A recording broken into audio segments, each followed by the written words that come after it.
నల్లా news channel. Brahmasri Banaras Babu ఆహ్వానం మేరకు యజ్ఞ హోమం కార్యక్రమంలో పాల్గొన్న Serilingampally assembly Congress party incharge Jagadishwar Goud మరియు సీనియర్ కాంగ్రెస్ నాయకులు కృష్ణమోదిరాజ్. భాగమైనటువంటి ఈ యొక్క పవిత్ర యజ్ఞ కార్యక్రమంలో భాగస్వాములైనటువంటి ఇక్కడ విచ్చేసినటువంటి సమస్త ప్రజానీకానికి సంక్రాంతి శుభాకాంక్షలు తెలియజేసుకుంటూ మాకు బ్రహ్మశ్రీ గారితో స్వామి గారితో నేను మొట్టమొదటిసారి కార్పొరేటర్గా గెలిచిన తర్వాత నాటి నుంచి అంటే 2009 నుంచి నేటి వరకు వారితో మాకు అవినాభావ సంబంధం ఉంది.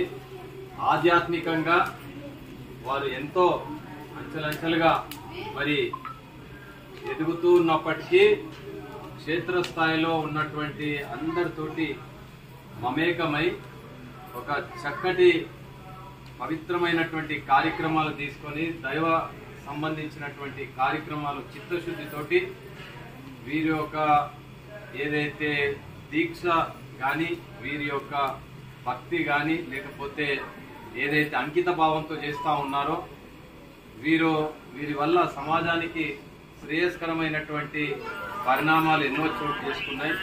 ఒక ఆధ్యాత్మికంగానే కాకుండా సామాజికంగా కూడా ఎన్నో కార్యక్రమాలు వీరు మరి చొరవ చూపించి ఎంతో మందికి అనేక విధాలుగా మరి శ్రేయస్కరమైనటువంటి వాతావరణాన్ని దోహదపడినటువంటి విషయాన్ని నేను ప్రత్యక్షంగా చూసిన.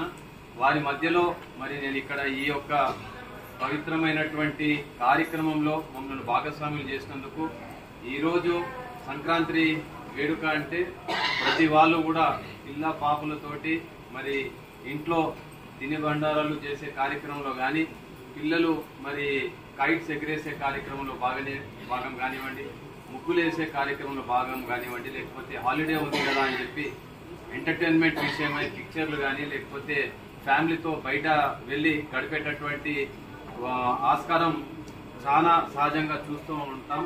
కానీ దానికి భిన్నంగా ఇప్పుడున్నటువంటి ప్రస్తుత వాతావరణంలో మరి నూతన సంవత్సరాన్ని స్వాగతించుకొని మరి రాబోయేటటువంటి భవిష్యత్తు అందరికీ ప్రయోజనకరంగా ఉండాలన్నటువంటి ఒక ఆలోచనతోటి లోక కళ్యాణం నిమిత్తం అందరూ ఐక్యంగా ఉంటూ ఇక్కడ ఏకాకృతి కావడం ఆ ద్వారా మరి ఇక్కడ ఈ యొక్క పవిత్రమైనటువంటి యజ్ఞంలో మరి నేను ఇక్కడ కూర్చున్నంతసేపు కూడా చాలా పవర్ఫుల్ వైబ్రేషన్స్ మరి దీనికంతా కూడా ఆర్గనైజ్ చేస్తూ ఎంతో సమయాన్ని వెచ్చించి వారి కుటుంబ సభ్యులు వారి యొక్క కృషి వల్ల ఈ సమాజానికి ఎంతో మెరుగైనటువంటి వాతావరణానికి దోహదపడుతున్నటువంటి బ్రహ్మశ్రీ గారికి ప్రత్యేకంగా పేరున వారికి ధన్యవాదాలు. వారి కుటుంబ సభ్యులకు అమ్మవారి యొక్క కృపా కటాక్షాలు ఎప్పుడు ఉండాలని చెప్పేసి ఇదే విధంగా దినదిన అభివృద్ధి చెందుతూ ఇంకా లోక కళ్యాణ నిమిత్తమై వీరిని అమ్మవారి ఇంకా శక్తివంతంగా చేసి మరి అందరికీ కూడా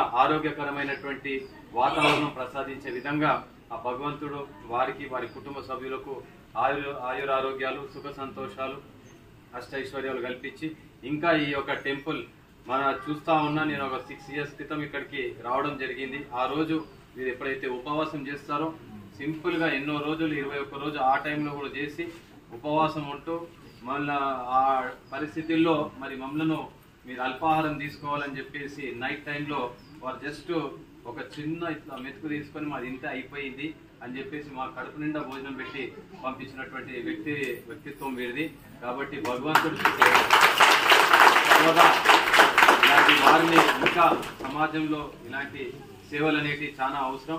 భగవంతుడు కొనసాగించే విధంగా ఇలాంటి వారి ద్వారా ఇంకా పవిత్రత ఇంకా బలపరుస్తూ మరి మనందరికి కూడా మంచి అవకాశం కల్పించి వారి సమయాన్ని మనకు కేటాయించి ఈ యొక్క కార్యక్రమం ద్వారా లోక కళ్యాణ నిమిత్తమై వారు చేస్తున్నటువంటి శక్తియుక్తుల ప్రయత్నాలకు భగవంతుని యొక్క సహకారం ఎప్పుడు ఉండాలని చెప్పి అదేవిధంగా ఒక మంచి కార్యక్రమం చేస్తున్నప్పుడు మీ అందరు మంచి మనుషులు మీ అన్ని అవసరాలను పక్కన పెట్టుకొని ఆధ్యాత్మికంగా ముందుకొచ్చి మరి భవిష్యత్తులో అంతా మనకు కానీ మన కుటుంబ సభ్యులకు కానీ సమాజానికి కానీ మేలు కావాలని చెప్పి మీరు ఇక్కడ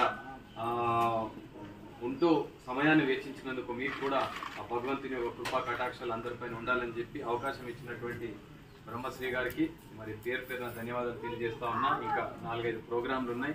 నాకు కల్పించినటువంటి ఈ యొక్క అద్భుత అవకాశం ఒకసారి వామన్ చేస్తుంటే నేను ఫోటో తీశాను. ఫోటో తీస్తే ఒక ఫోటోలో హంస వచ్చింది అగ్నిగుండంలో. వారికి త్వరలో తెలంగాణ ప్రభుత్వంలో ఏదో ఉన్నత పదవి వస్తుందేమో అని లోపల